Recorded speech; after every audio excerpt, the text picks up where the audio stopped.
حضرات، یہ مجلس مرحوم جناب لیاقت علی خان صاحب گھٹالہ کے ایصال ثواب کے تعلق سے ہے۔ اکثر آپ لوگوں نے ان کو دیکھا، یہاں مجلسوں میں شرکت کرتے تھے، تشریف لاتے تھے، آتے تھے،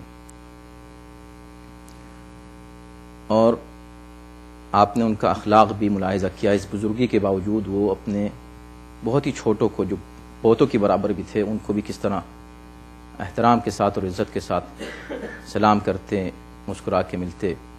بہترین اخلاق جو ہمارے نوجوانوں کے لیے ایک اچھی مثال ہے۔ نہ صرف یہ تھا، بلکہ کسی بھی مرنے والے کی سب سے بڑی کامیابی ہوتی ہے، سب سے بڑی کامیابی کہ وہ پیچھے کیا چھوڑ کر گیا ہے، اور جو چھوڑ کر گیا ہے کیسی اولاد چھوڑ کر گیا ہے۔ تو ماشاءاللہ ان کے تمام بچے دین کے خدمتگار ہیں، اور خاص طور پر اس IC کے بہترین اور بہترین والنٹیئرز میں سے ہیں، جو فی سبیل اللہ صرف اخلاص کے ساتھ مسلسل قوم کی خدمت میں لگے ہوئے ہیں۔ ان کے فرزند بھی علی اصغر گھٹالہ صاحب، جو ماشاءاللہ ہر پروجیکٹ میں شامل رہتے ہیں خلوص کے ساتھ، بغیر نام و نمود کی خواہش کے، اور اسی طرح ان کی بیٹی فاطمہ گوہر صاحبہ جو ہیں، وہ بھی ہمارے سنڈے اسکول میں بھی ہیں، اور بہت سے امور میں شامل ہیں، بہت سے والنٹیئر ورک کرتی ہیں، اور ان کے داماد بھی وزارت گوہر صاحب۔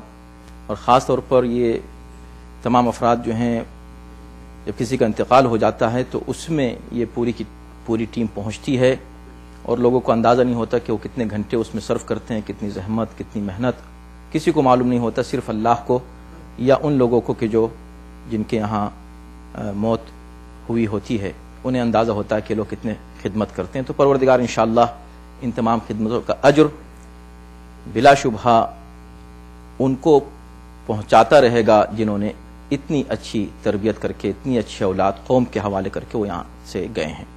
پروردگار انشاءاللہ ان کے تمام اولادوں کی ہر پریشانی کو دور فرمائے، اور ان کی دعاؤں کو قبول فرمائے، اور جس اچھی تربیت کے ساتھ اور اچھی محبت و ولایت اہل بیت ان کو دے کر وہ گئے ہیں، خدا کرے ان کی نسل میں قیامت تک یہ عشق و محبت اہل بیت قائم و برقرار رہے، اور ان کی اولاد اسی طرح قوم کی خدمات میں مصروف رہے، اور اس کا ثواب مسلسل ان کی اولاد کا اولاد کا مرحوم کو پہنچتا رہے۔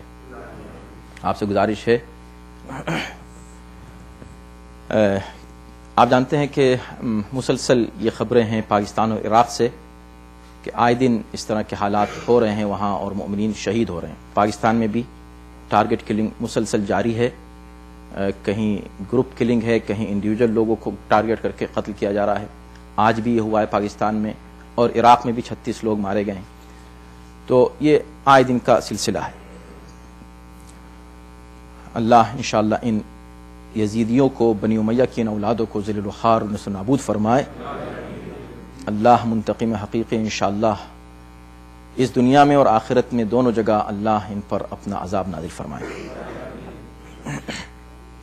آپ سے گزارش ہے کہ ان تمام شہداء کے لیے، اپنے جملہ مرحومین کے لیے، اور بالخصوص مرحوم جناب لیاقت علی خان صاحب گھٹالہ ابن رضا علی خان صاحب گھٹالہ کی ایصال ثواب کے لیے ایک سورہ فاتحہ اور 3 بار سورہ توحید کی تلاوت فرما کر بخش دیں۔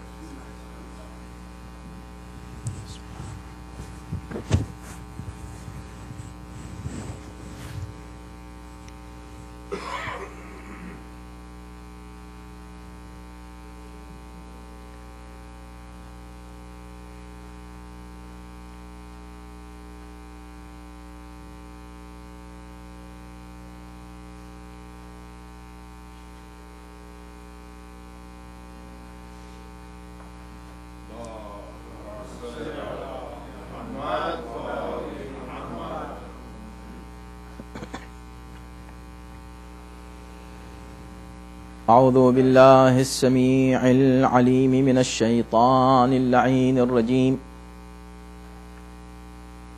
بسم اللہ الرحمن الرحیم الحمد للہ رب العالمین والصلاة والسلام علی اشرف الانبیاء والمرسلین خاتم النبیین رحمت للعالمین سیدنا ونبینا وشفیع ذنوبنا وطبیب نفوسنا ومطہر قلوبنا مولانا ابی القاسم محمد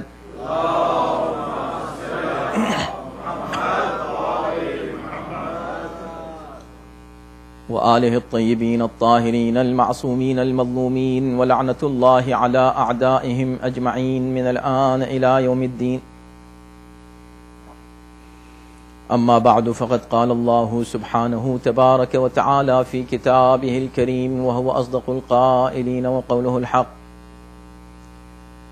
بسم اللہ الرحمن الرحیم ولا تجادل عن الذین یختانون انفسہم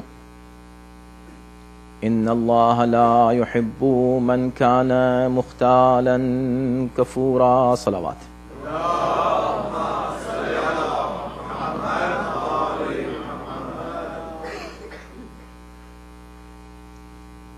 اذان محترم،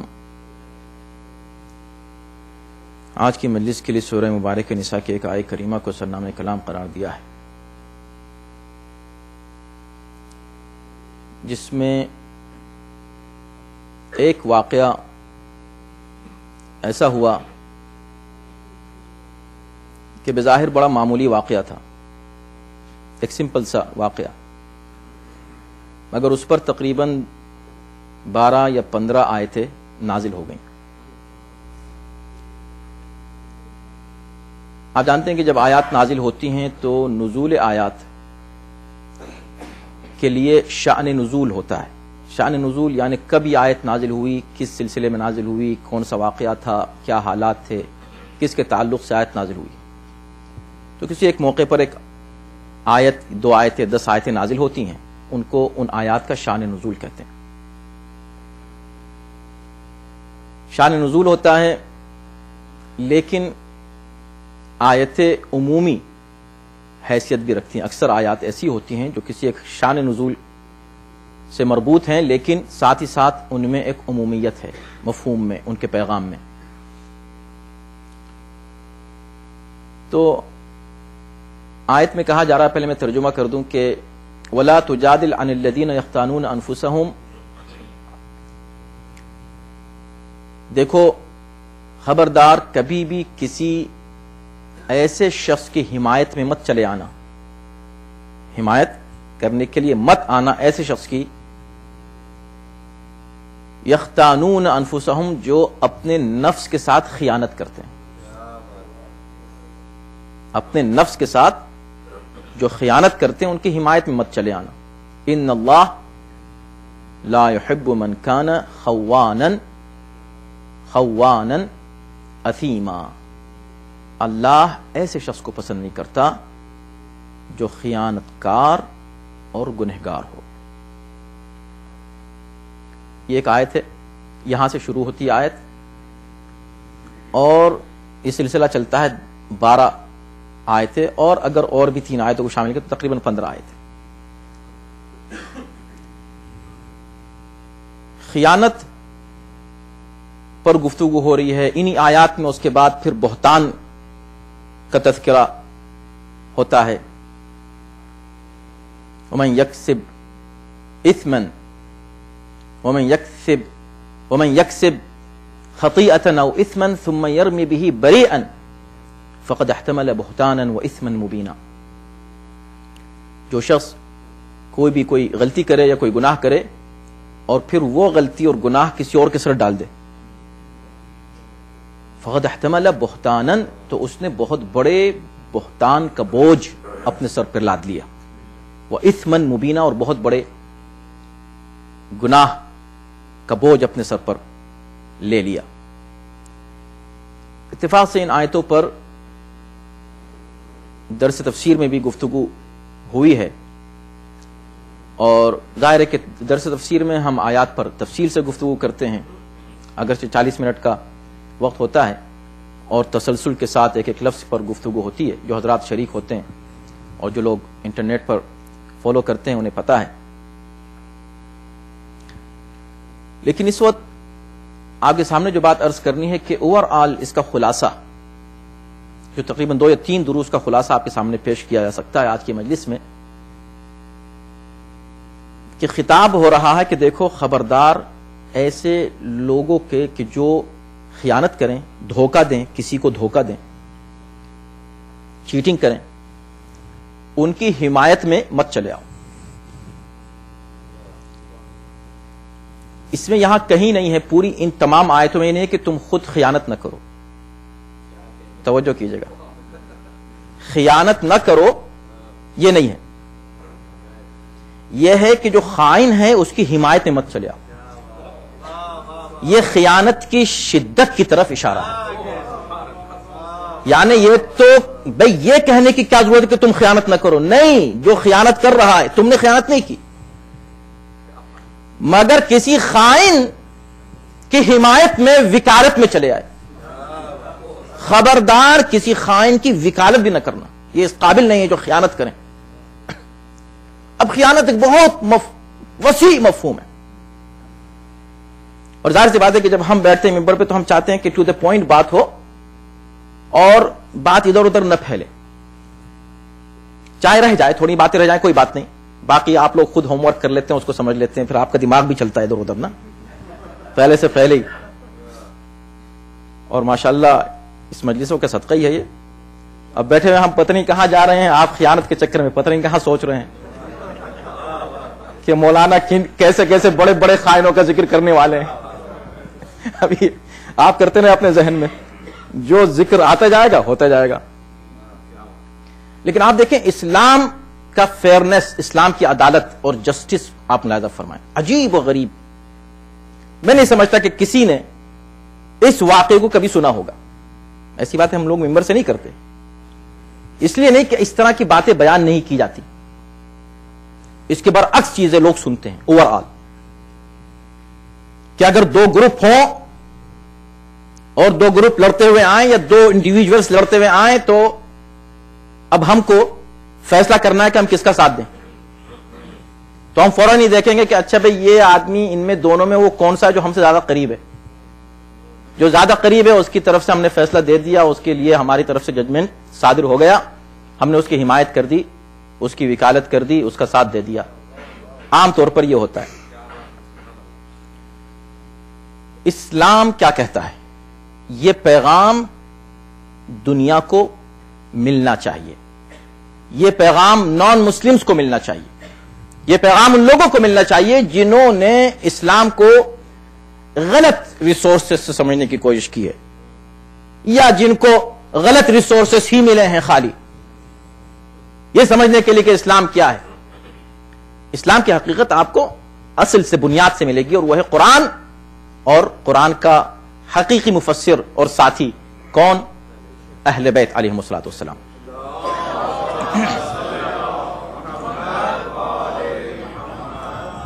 تو دیکھیں ایک چھوٹا سا واقعہ ہوا، توجہ کیجئے گا. ہوا ہے کہ ایک شخص نے ایک چوری کی ایک زرا کی.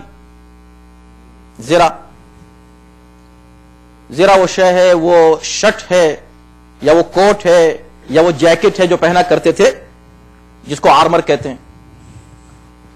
تلوار کی یا کسی بھی ضرب سے بچانے کے لیے اپنا آپ کو. وہ زرا لوہے کی ہوتی تھی، اس کی مختلف قیمتیں ہوتی تھیں، جیسے آج گاڑی کی مختلف قیمتیں ہوتی ہیں، خدا کے کوٹ ہر شخص مختلف قیمتوں کے پہنے ہوئے، جیکٹس مختلف قیمتوں کے، ایسے ہی وہ چیزیں بھی مختلف قیمتوں کے. اب اس میں کئی قیمت نہیں لکھی کہ اس کی قیمت کیا تھی، عام طور پہ لکھا جاتا ہے کہ بڑی قیمتی تھی، اس کو چرا لیا. بس یہ لکھا ہے کہ ایک زرا تھی، اس نے چرا لی. اسلام میں شریعت میں یہ نہیں ہے کہ کیا چیز چرائی، کتنی بڑی چرائی، چھوٹی چرائی، بڑی چرائی. چرائی چور ہو گئے، اس نے چرائی. ایک ہے چوری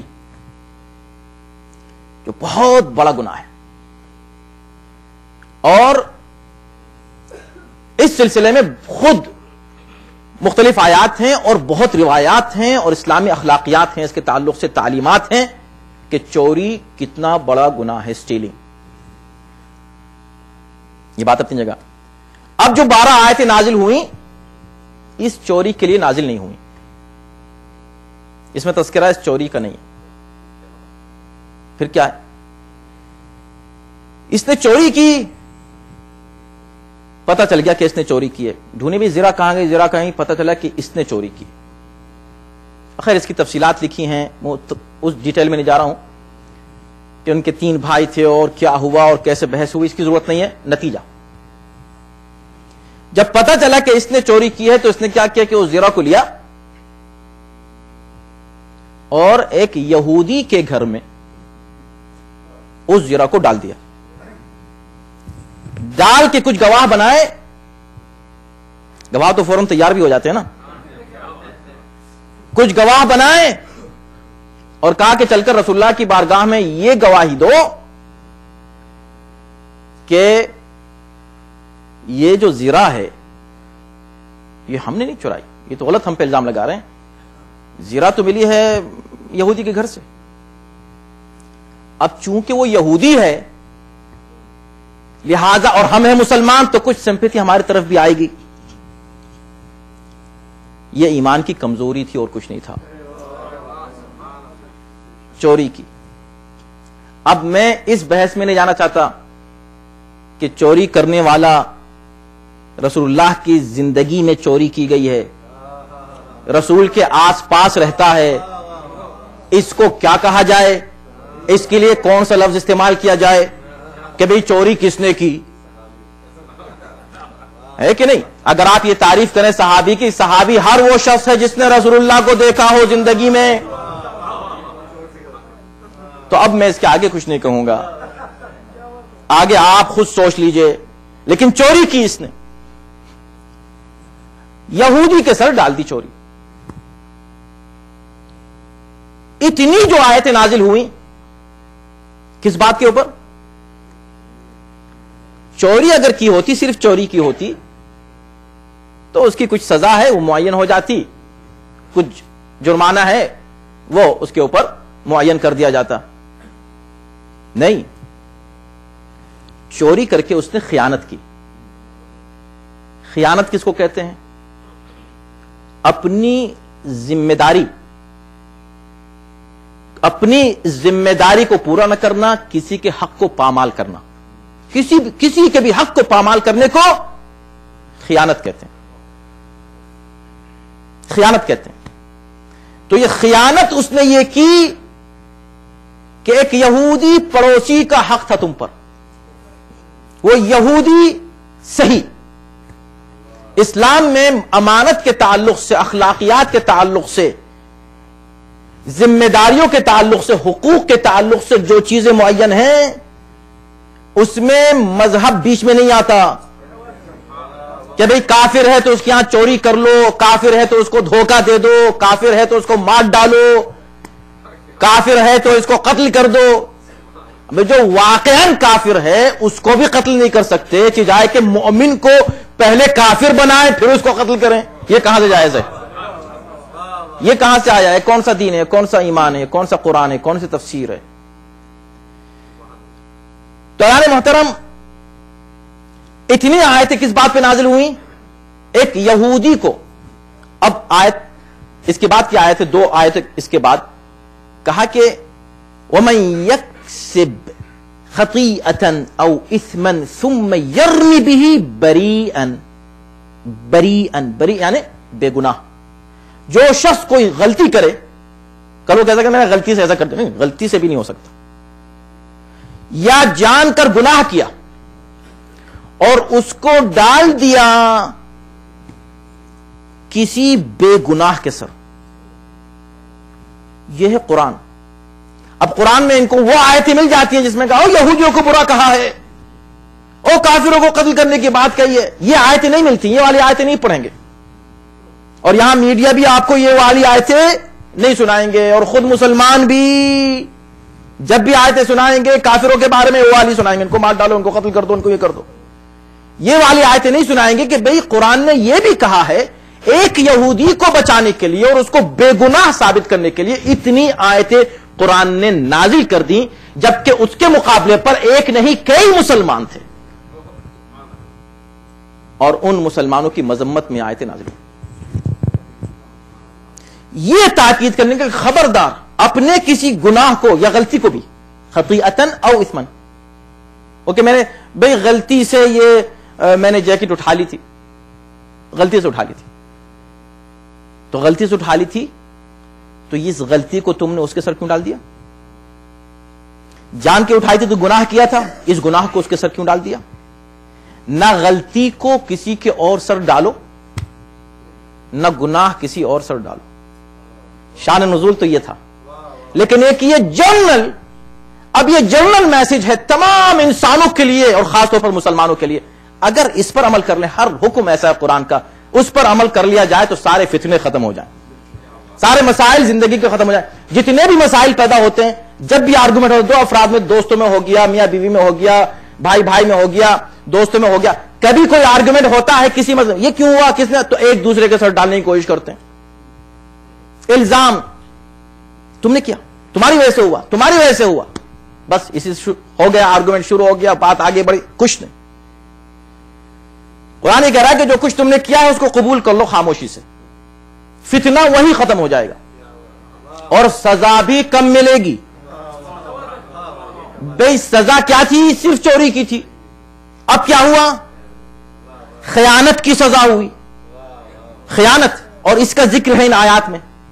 خیانت خطیئہ یعنی غلطی بھی تھی، اثم بھی تھا یعنی گناہ بھی تھا. اس کے بعد قرآن نے لفظ بہتان بھی استعمال کیا کہ ایک اور گناہ کبیرہ تم سے ہوا. بہتان، کسی اور پر الزام لگانا ایسی شے کا جو اس نے نہیں کیا ہے. کہاں سے بات شروع ہوئی؟ یہ اخلاقیات ہیں اسلام کے میرے دوستو. ہم چونکہ ان اخلاقیات کو ذرا سا اگنور کر دیتے ہیں تو اس سے ایک غلطی کو چھپانے کے لیے 10 غلطیاں اور ہوتی ہیں. ایک گناہ کو چھپانا چاہتے ہیں، 10 گناہ ہم اور کر ڈالتے ہیں. تو خیانت ہے اپنی ذمہ داری کو پورا نہ کرنا. اللہ اکبر. امانت، امانت ذمہ داری کا نام ہے. اب میں آپ کی خدمت میں جو باتیں یاد آتی رہیں گی آپ کی خدمت میں عرض کر رہا ہوں، اس لیے کہ موضوع ہے پھیلا ہوا، اس کو سمیٹنا چاہوں گا میں. قرآن مجید میں ایک آیت ہے، اِنَّا عَرَضْنَا الْأَمَانَةَ عَلَى السَّمَاوَاتِ وَالْأَرْضِ فَأَبَيْنَ أَن يَحْمِلْنَهَا فَحَمَلَهَا الْإِنسَانُ إِنَّ الْإِنسَانَ كَانَ ظَلُومًا جَهُولًا إِنَّ الْإِنسَانَ كَانَ ظَلُومًا جَهُولًا. یہ ہم نے آسمان اور زمین پر ایک امانت کو پیش کیا. آسمان و زمین نے اس امانت کو قبول کرنے سے انکار کر دیا. انسان نے قبول کر لیا. انسان بڑا ظالم و جاہل ہے. انسان نے قبول کر لیا امانت کو. قبول کرنے والا ظالم و جاہل ہے؟ کہاں. قبول کرنے کے بعد اس کو پورا کرنا سخت کام ہے. تو لوگوں نے پوچھا کہ یہ امانت کیا ہے؟ کہا یہ وہ امانت ہے کہ جس کو برداشت کرنا ہر ایک کے بس کی بات نہیں ہے، لیکن جب اس کو قبول کر لیں تو اس کو پورا کرنا ہے. یہ ایک بڑی ذمہ داری ہے. وہ کون سی امانت ہے؟ کہا یہ امانت ولایت امیر المومنین علیہ السلام.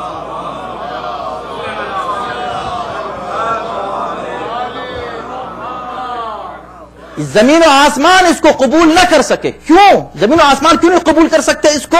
کہا اس لیے کہ اس میں بڑا بوجھ ہے. بوجھ ہے، ہم تو اٹھائے پھر رہے ہیں اس بوجھ کو ولایت علی کے. کہا دیکھو ولایت علی اور قرآن دونوں ایک ہیں. جس طرح قرآن کے لیے کہا کہ اگر یہ قرآن پہاڑوں پر نازل ہوتا تو پہاڑ ٹکڑے ٹکڑے ہو جاتے، اسی طرح ولایت علی پہاڑ برداشت نہیں کر سکتے، مگر جو برداشت کر لیتے ہیں وہ پہاڑ سے زیادہ مضبوط ہوتے ہیں. وہ میثم تمار بن جاتے ہیں، وہ ابو ذر غفاری بن جاتے ہیں. صلوات بھیجو محمد و آل محمد.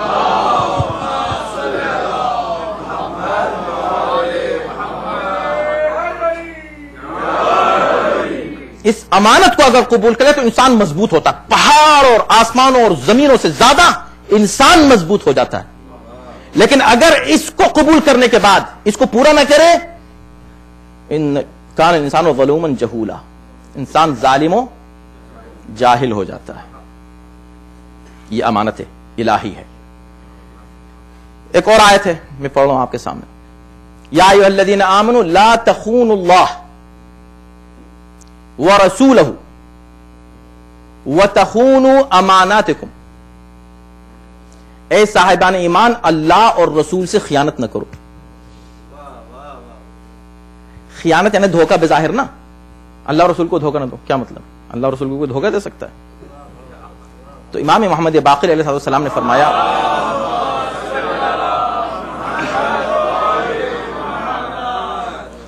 کہ یہاں خیانت سے مطلب اللہ اور رسول کا حق ادا نہ کرنا. اللہ اور رسول کے حقوق کو جو ادا نہ کرے وہ خائن ہے. کیا مطلب؟ یعنی اللہ اور رسول کی اطاعت نہ کرے، خیانت ہے. اس نے جو بھی کہا، جو حکم دیا، اس حکم کو نہ ماننا خیانت ہے. اب ظاہر سی بات ہے کہ وہ امانت کی جو بات تھی، اس امانت کے لیے ایک اور روایت ہے، عجیب بات، کہ بھئی اللہ کی اطاعت شرط ہے، اگر اللہ کی اطاعت نہیں ہے تو امانت میں خیانت ہے. رسول کی اطاعت ضروری ہے، اگر رسول کی اطاعت نہیں ہے تو وہی امانت میں خیانت ہے. اب جو لوگ کہتے ہیں کہاں ولایت امیر المومنین کہاں سے آ گئی؟ یہاں سے آ گئی. اطاعت الہی، اطاعت رسول، اس کو خود قرآن یہ کہہ رہا ہے کہ ان سے خیانت نہ کرو، یعنی اس امانت کو باقی رکھو. اس کا مطلب عقیدے کا نام امانت ہے، اور اس عقیدے کی پیک وہی شے ہو سکتی ہے کہ جس کے لیے خود خدا یہ کہہ دے کہ اگر یہ نہیں پہنچایا تو کچھ نہیں پہنچایا، تو پھر توحید بھی نہیں ہے، رسالت بھی نہیں ہے. اسی وجہ سے ولایت امیر المومنین وہ حقیقی امانت ہے جسے عقیدہ حقہ کہتے ہیں. اگر اس عقیدے سے ہٹ گئے، اس عقیدے سے ہٹ گئے تو خیانت شروع، وہی سے جو ہے خیانت شروع ہوتی ہے. تو عقیدے کی خیانت، دیکھیں بات کیا ہوتی ہے. میں ہمیشہ ایک بہت عظیم عالم دین گزرے ہیں ہمارے ہی دور میں، شہید دست غیب، ان کی کتابیں ضرور پڑھا کیجئے، ان کی کتابیں پڑھیے آپ سب. کچھ علماء ہیں کہ جن کو میں خاص طور پہ ریکمینڈ کرتا ہوں اپنے نوجوانوں کو کہ وہ ان کو پڑھیں، اس لیے کہ ان کا میسج بہت ہی بیلنسڈ ہوتا ہے، بہت بیلنس میسج وہ دیتے ہیں، اور وہ بتاتے ہیں کہ حقیقت کیا ہے. مثلا خیانت کی بات ہے، آپ دیکھیں انہوں نے کتاب لکھی گناہ کبیرہ. گناہ کبیرہ، اب اس کے معنی تو بیان کرنے کی ضرورت نہیں نا کہ اس کا مطلب کیا ہے. گناہان کبیرہ پر انہوں نے کتاب لکھی، تفصیل گناہوں کی لکھی ہے، الگ الگ ہر گناہ کا ذکر انہوں نے کیا ہے، اس میں روایات اور آیات سب انہوں نے جمع کی ہیں. مگر جس گناہ کا ذکر کیا ہے کوئی ایسا موضوع نہیں ہے، نہ صرف اس کتاب میں، اس کے علاوہ بھی جو ان کی جتنے مختلف کتابیں آئی ہیں، کوئی موضوع ایسا نہیں ہے اخلاقی، اخلاق کے اوپر ان کا درس بہترین درس نمبر 1، اور دل میں اترتی چلی جاتی ہے ان کی بات، اتنے اخلاص سے وہ بات کرتے تھے. مگر کسی بھی اخلاقی درس میں انہوں نے کبھی بات ون وے نہیں کی. مثال کے طور پر خیانت ہی کی بات ہم کریں. خیانت ایک گناہ ہے، انہوں نے اس کا ذکر کیا ہے. تو اصولاً خیانت جو ہے بس ایک ایسی شے ہے کہ بھئی چیٹنگ نہ کرو. تو ہم چلے گئے، ہم نے ون وے ایک بات کہنا شروع کر دی. وہ ہر بات کو یہاں لاتے ہیں کہ کوئی بھی گناہ، اس کی کوئی بھی تفصیل آپ بیان کریں، اس کی پیک یہ ہے کہ وہ گناہ عقیدے میں انجام دیا جائے. وہی شے، وہی چیز آپ عقیدے میں کریں.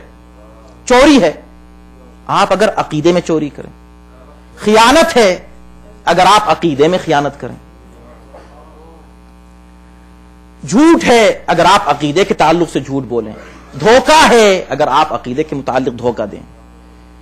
جتنے بھی گناہ ہیں ان گناہوں کی پیک کیا ہے کہ انسان اسی گناہ کو عقیدے کے تعلق سے انجام دے.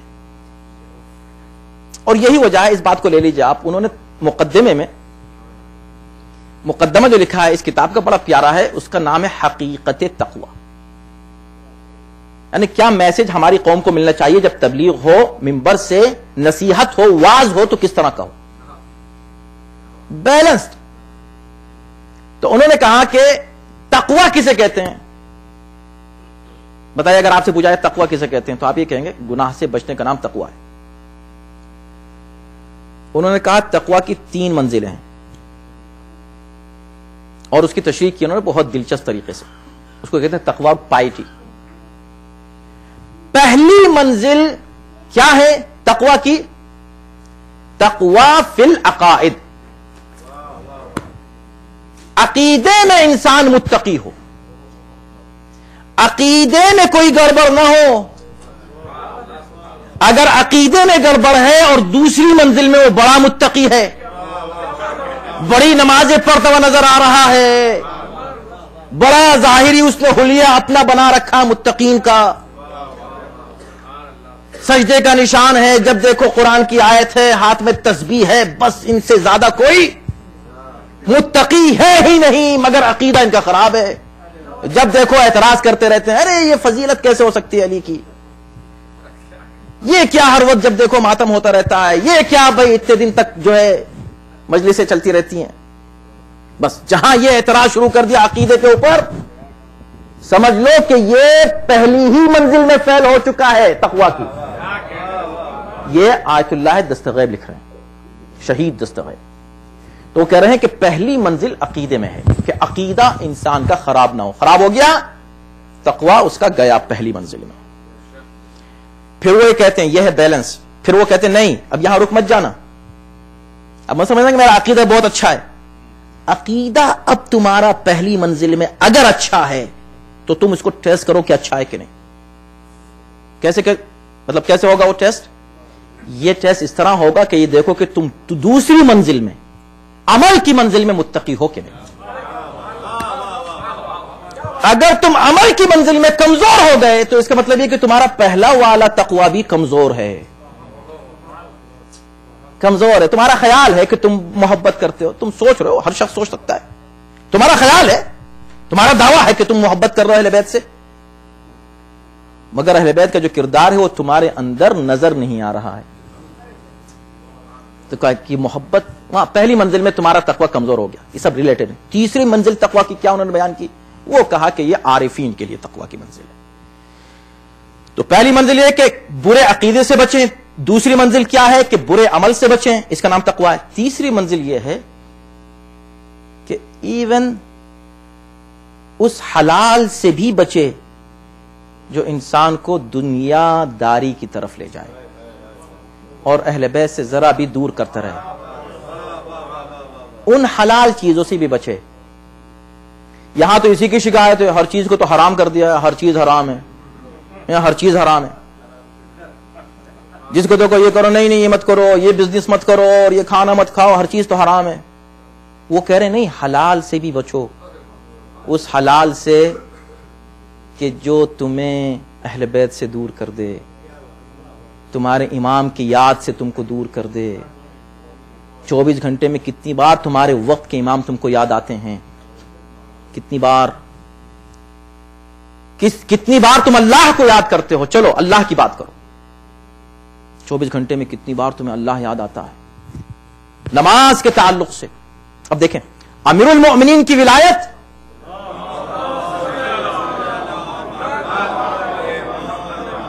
امانت ہے جو پیش کی گئی زمین و آسمان پر. امیر المؤمنین اپنے چاہنے والوں کو ایک اور پیغام دے رہے ہیں. نماز کا وقت آیا، لرزنے لگے، کانپنے لگے. تو کسی نے پوچھا کہ مولا یہ لرز رہے ہیں، خیریت تو ہے کیسے؟ کہا اچھا مجھ سے پوچھ رہے ہو؟ جانتے ہو نا نماز کا وقت آ گیا ہے. اللہ کی امانت ادا کرنے کا ٹائم آ گیا ہے. میں کیوں نہ خوف زدہ ہوں. کیا خوف زدہ تھے؟ ڈرتے تھے؟ ہاں ڈرتے تھے. کس سے ڈرتے تھے؟ آپ سے، ان سے، ان سے نہیں. اللہ سے بھی بربنا استغفر اللہ گناہ نہیں، وہ تو سب آپ کو پتہ ہی معصوم ہیں، مطلق ہیں. لیکن وہ پھر کیوں کر رہے تھے یہ؟ نہ تو ہماری تعلیم کے لیے کر رہے تھے، نہ وہ ڈرتے تھے. پھر کیوں کر رہے تھے؟ تو ہم کو بھی تعلیم نہیں لینی ہے، ہم بھی نہیں سیکھیں گے، اس لیے کہ ہم کو تو تھوڑی اتنا ڈرنا ہے. یہ تو وہ ڈر رہے تھے. بھئی ہم تھوڑی نماز پڑھیں گے، یہ نماز تو علی کے لیے تھی، تو ہم تو علی سے بڑے ہو گئے، نعوذ باللہ۔ تو بیلنس انسان جہاں چھوڑ دے گا وہیں پر ہلاکت کی طرف جاتا ہے انسان، بیلنس چھوڑ کر، اس منزل کو چھوڑ کر کہ جو اہل بیت ہیں، اس لیے کہ اہل بیت ہی ماڈریٹ ریلیجن ہے۔ بس آج کوئی شاید وہ بہت ماڈریٹ مسلمان ہے، یہ ماڈریٹ مسلمان ہے، جس کو دیکھا اس نے اپنے حساب سے کسی کو ماڈریٹ مان لیا۔ ماڈریٹ صرف وہ ہے جو حقیقی اہل بیت کا فالوور ہے، اس لیے کہ ریلیجن آف اہل بیت ہی ماڈریشن کا ریلیجن ہے۔ اور یہ خود مولا کائنات نے نہج البلاغہ میں ارشاد فرمایا ہے اپنے بارے میں۔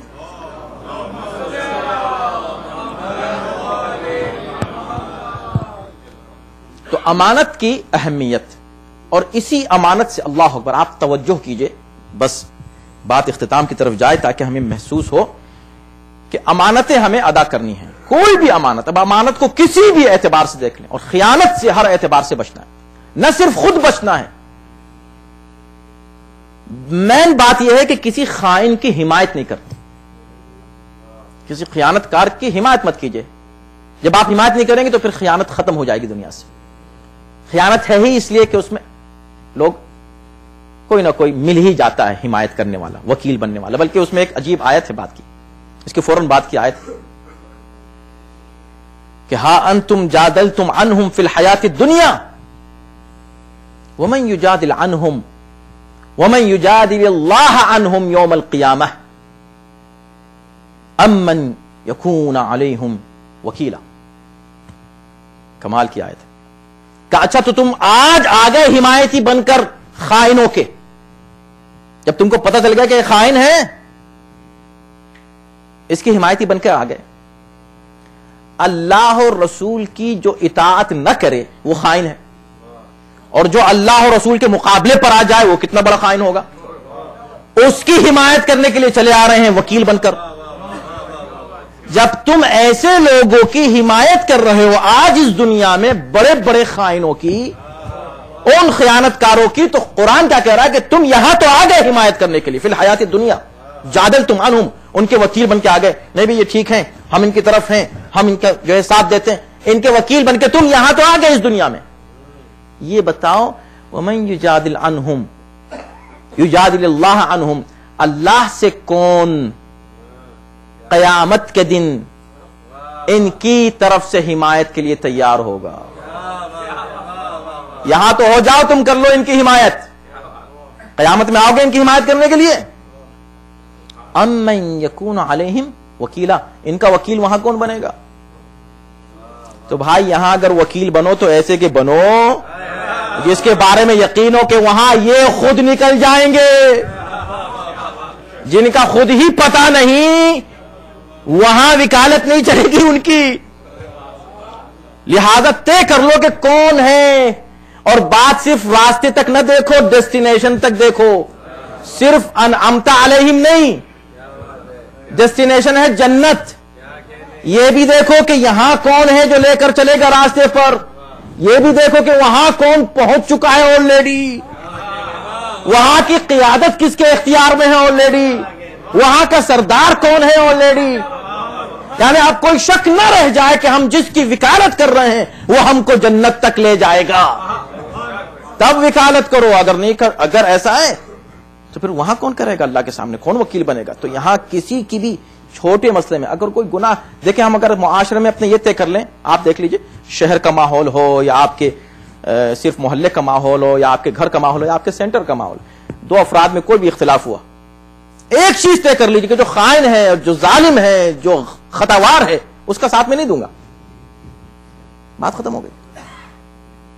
امکان نہیں کہ وہ ظلم آگے بڑھ جائے، مگر آپ دیکھتے رہتے ہیں، آئے دن دیکھتے رہتے ہیں، آنکھوں سے دیکھتے رہتے ہیں، فیل کرتے ہیں، ظلم ہوا ہوتا ہے، کھلم کھلا ہوتا ہے، علن اعلان ظلم کیا جاتا ہے، 10 آدمی کو ضرور مل جاتے ہیں ظالم کو، عجیب منزل ہے، 10 آدمی ظالم کو ضرور مل جاتے ہیں۔ جا اور یہ جو ظالم کی حمایت کر رہے ہیں وہ بھی یہ نہیں کہ میں ظالم کی حمایت کر رہا ہوں، نہیں، میں بالکل صحیح کی حمایت کر رہا ہوں۔ تو تھوڑا ٹائم لیں پہلے ریسرچ کرنے کے لیے، کس کا ساتھ دیں گے، کس کی مخالفت کریں گے، کس کی حمایت میں آ جائیں گے, کس کی وکالت کریں گے. تو خیانت سے بچیں, یہ ہے قرآن کا پیغام. خیانت کاروں کی حمایت سے بچیں, یہ ہے قرآن کا پیغام. بہتان کسی اور پر اپنا ڈالنے سے بچیں, یہ ہے قرآن کا پیغام. غلطی ہو گئی تم سے, ہو گئی, قبول کر لو, فائن, اس کو کسی اور کے سر مت ڈالو, تم نے کیا تھا, تمہارے وجہ سے ہوا ہے. یہ وہ تمام مسائل ہیں کہ جس سے معاشرہ محفوظ رہتا ہے. اپنے عقائد کو بھی خیانت سے بچاؤ, اور قرآن یہ کہتا ہے کہ ان اللہ لا يحب من کان خوانا اثیما, جو خیانت کار ہے اور گنہگار ہے اسے اللہ کبھی پسند نہیں کر سکتا. اللہ اس کو پسند نہیں کرتا جو خائن ہے. اللہ اس کو پسند, لا يحب, نہیں پسند کرتا. قرآن میں ایک سیریز ہے ایسی آیات کی جس میں اللہ نے اسٹارٹ کیا لا يحب سے, لا يحب, لا يحب, ان اللہ لا يحب الظالمین, ان اللہ لا يحب الخائنین. اس طرح کی آیات آپ کو قرآن میں ملیں گی کہ اللہ کس کو پسند نہیں کرتا, کس سے محبت نہیں کرتا. اسی وجہ سے پھر وہی بات کہ اگر عقیدہ صحیح ہے تو آپ کو ہر گناہ سے بچا سکتا ہے. یہ عقیدہ نہیں بچا رہا ہے تو عقیدہ وہ ہے ہی نہیں, وہ حق, وہ عقیدہ صرف دعویٰ ہے. عقیدہ آپ کو ہر گناہ سے خود بخود بچائے گا. خائن ہو ہی نہیں سکتا وہ جو حسین سے محبت کرے. دلیل دے رہا ہوں سنیے گا. خائن وہ ہو ہی نہیں سکتا جو حسین سے محبت کرے. ظالم وہ ہو ہی نہیں سکتا جو حسین سے محبت کرے. کیوں؟ اس لیے کہ اللہ یہ کہہ رہا ہے کہ ان اللہ لا يحب الظالمین, اللہ ظالموں سے محبت نہیں کرتا, اللہ خائنوں سے محبت نہیں کرتا. اور رسول اللہ کیا فرماتے ہیں, احب اللہ من احب حسین, اللہ اس سے محبت کرتا ہے جو حسین سے محبت کرے. اب ملا لیجیے دونوں باتوں کو. تو حسین سے محبت کرنے والا خائن ہو ہی نہیں سکتا, اس لیے کہ خائن ہوا اور خدا نے کہا میں تم سے محبت نہیں کرتا. محبت نہیں کرتا اس کا مطلب حسین سے تم محبت نہیں کرتے. اس لیے کہ اگر حسین سے محبت کر رہے ہوتے تو خدا ضرور تم سے محبت کر رہا ہوتا. تو محبت حسین یہی وجہ ہے کہ پاکیزگی کی انتہا کا نام, پائٹی کی معراج کا نام حسینیت ہے.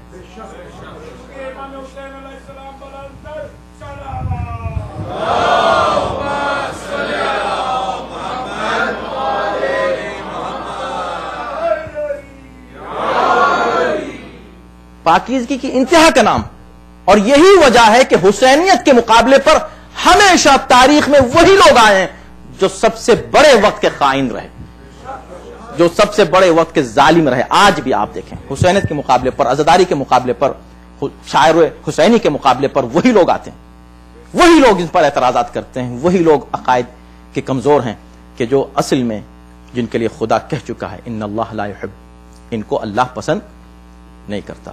مگر جنہیں اللہ پسند کرتا ہے وہ کس بلند کردار کے ہوتے ہیں. اطاعت کا نام ہے نا, لا تخونوا اللہ وتخونوا اماناتکم. امام نے فرمایا کہ اللہ اور رسول کی خیانت یہ ہے کہ اس کی اطاعت نہ کی جائے تو خیانت ہو گئی. ولا تخونوا اماناتکم, اپنی امانتوں میں خیانت نہ کرو. اس میں کیا ہے تو فرمایا کہ تمہاری جتنی بھی ذمہ داریاں ہیں ان کو پورا کرو, کسی کے حق کو پامال نہ کرو. کسی بھی انسان کے حق کو پامال کرنا یہ خیانت ہے. اللہ اکبر. مولا نے کیا فرمایا تھا کہ نماز کا وقت آ گیا ہے امانت ادا کرنے کا. چوتھے امام کی کیفیت کیا ہوتی تھی؟ جیسے وضو کا پانی آتا تھا تو آپ کا رنگ متغیر ہو جاتا تھا. مگر کربلا کے بعد اب دو چیزیں ایک ساتھ ہو گئی تھیں سید سجاد کے. کربلا سے پہلے جب کبھی نوجوانی کا زمانہ ہے, نوجوانی کا عالم ہے, کبھی پانی آیا اور پورا چہرہ اقدس متغیر ہو گیا اور جسم لرزنے لگا, کانپنے لگا. اللہ کی بارگاہ میں جا رہا ہوں نماز پڑھنے کے لیے. کون ہے یہ؟ سید سجاد. اسی لیے سید الصابرین بھی ہیں, سید السجاد بھی, سید الساجدین بھی ہیں, اعلیٰ سجدہ کرنے والے. جا رہا ہوں اللہ کی بارگاہ میں, کانپ رہے ہیں. مگر جب کربلا کا واقعہ ہو چکا تو اب دو صورتیں تھیں، ایک یہ کہ اللہ کی بارگاہ میں جا رہا ہوں، دوسرے جب پانی کو دیکھتے تھے تو بابا کی پیاس یاد آتی تھی۔ اب یہ دونوں عبادتیں ایک ساتھ ہونے لگیں تاکہ تاریخ کے کسی کونے میں کوئی مجرم ان دونوں کو جدا نہ کر سکے اور کبھی کوئی نہ کہہ سکے یہ تو نمازی ہے اور یہ عزادار ہے۔ کہا خاموش، آؤ آ کر سید سجاد کو دیکھو۔ منہال کوفی کا وہ آنا امام کی بارگاہ میں اور امام سے کہنا کہ مولا کب تک روئیں گے، اور پانی سامنے رکھا ہوا ہے، وضو کا پانی ہے، بار بار گرا دیتے ہیں وضو کا پانی، اس لیے کہ اتنے آنسو اس میں شامل ہو جاتے ہیں کہ پانی مضاف ہو جاتا ہے۔ امام پانی کو پھینک دیتے ہیں، پھر پانی آتا ہے اور پھر امام پھینک دیتے ہیں اور کہتے ہیں منہال تم عجیب بات کر رہے ہو، ہم سے کہتے ہو ہم کب تک روئیں گے۔ یعقوب کا ایک بیٹا نگاہوں سے اوجھل ہوا تھا، آنکھیں جاتی رہیں۔ اے منہال میرے کتنے فخر یوسف میری نگاہوں کے سامنے، کربلا کے میدان میں جن کے لاشیں بکھری ہوئی تھیں اور میں ان کو دفن بھی نہیں کر پا رہا تھا۔ اللہ اکبر۔ سید سجاد کی نگاہوں کے سامنے وہ منظر ہمیشہ آتا تھا جب 11ویں کی صبح کو اہل حرم کو لے کر چلے ہیں۔